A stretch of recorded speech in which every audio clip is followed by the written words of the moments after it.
Yo, balik lagi Daranda. Sorry banget udah lama gue gak bikin video lagi di channel ini karena ada beberapa hal yang penting yang harus gue selesaikan. Mungkin beberapa minggu ke depan dan beberapa bulan ke depan gue bakal lebih sering upload lagi video di channel ini. Dan gue harap kalian gak kabur dan tetap subscribe di channel ini.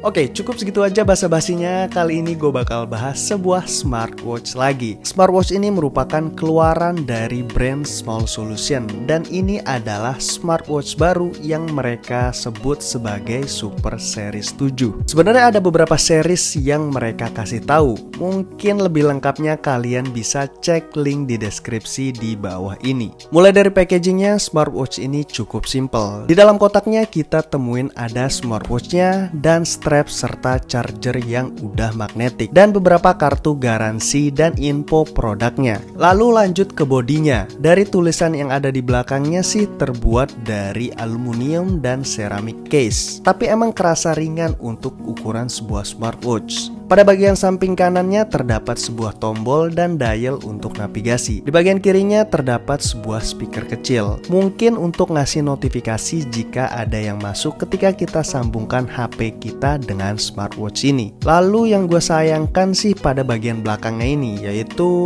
bagian tempat kita ngecasnya itu menurut gue sangat menonjol banget. Karena dapat mengganggu tampilan saat kita pakai dengan strapnya. Seperti yang kalian lihat di video ini, saat dipasang terdapat sebuah rongga yang cukup gede di bagian strapnya, sampai satu jari tangan gue bisa masuk. Dan ini menurut gue desainnya nggak ergonomis, apalagi saat digunakan ngebuat kita makainya juga nggak enak dan terlihat seperti barang murah.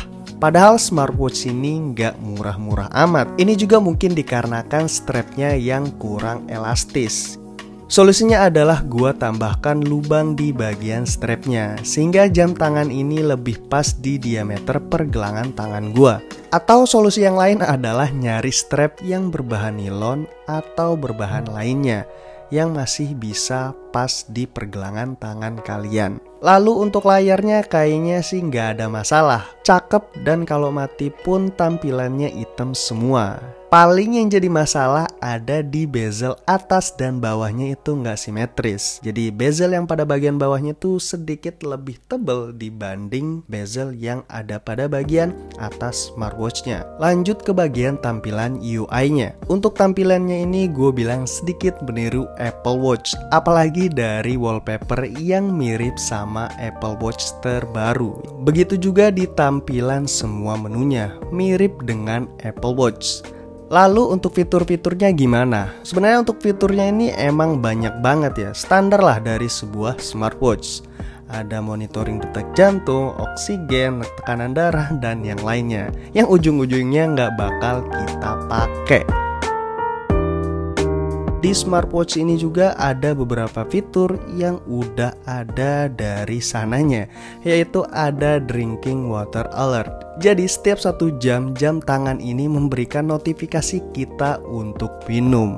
Dan menurut gue fitur ini cukup membantu, karena kadang kita seharian beraktivitas, apalagi di dalam ruangan yang ber-AC, ngebuat kita lupa untuk minum karena nggak ngerasa haus seharian. Dan smartwatch ini juga udah bisa nampilin notifikasi dari sosial media kita jika kita sambungkan HP kita ke smartwatchnya. Kemudian untuk tampilan wallpapernya, di sini tampilan wallpapernya kurang karena kita hanya dapat 7 wallpaper standar yang bisa kita gunakan tanpa menyambungkan ke smartwatch. Namun dengan menyambungkannya ke HP melalui aplikasi Wear Fit Pro, untuk wallpapernya sendiri bisa kita atur sesuai dengan keinginan kita. Namun walaupun begitu sangat disayangkan sekali karena ketika kita menyambungkan dengan aplikasi ini, banyak banget wallpaper yang nggak bisa kita gunakan secara gratis, alias banyak yang berbayar. Untuk wallpapernya sendiri kita bisa atur sesuai keinginan kita dengan fitur edit screensaver. Kita bisa masukkan foto atau wallpaper kesukaan kita. Di balik kekurangan dan kelebihannya, menurut gua aplikasinya ini butuh banget untuk diimprove. Pertama, karena iklannya. Setiap gue buka aplikasinya di awal, iklan pasti muncul. Kedua, pilihan tampilan untuk wallpapernya sederhana banget dan gak ada tampilan yang menurut gue keren dan enak aja gitu kalau misalkan kita pakai wallpaper itu. Dan menu-menu tracking saat kita butuhkan untuk olahraga menurut gue cukup lengkap. Serta pengaturan-pengaturan lainnya juga mudah untuk diakses. Kemudian untuk ketahanan baterainya gimana? Selama pemakaian gua yang casual, nggak tiap hari pakai dan kadang dipakai untuk olahraga kayak jogging atau workout, smartwatch ini bertahan cukup lama, sekitar 7-8 harian. Lalu kita bahas untuk dari segi harga smartwatch ini. Sebenarnya harganya itu naik turun dan nggak pasti, tapi sejauh ini masih di bawah 500.000. Kalian bisa langsung cek link di deskripsi di bawah untuk lebih jelasnya. Nah, segitu aja yang bisa gue bahas mengenai smartwatch ini. Jauh ini pemakaian gue menggunakan smartwatch ini cukup sering dan nggak masalah untuk dipakai sehari-hari.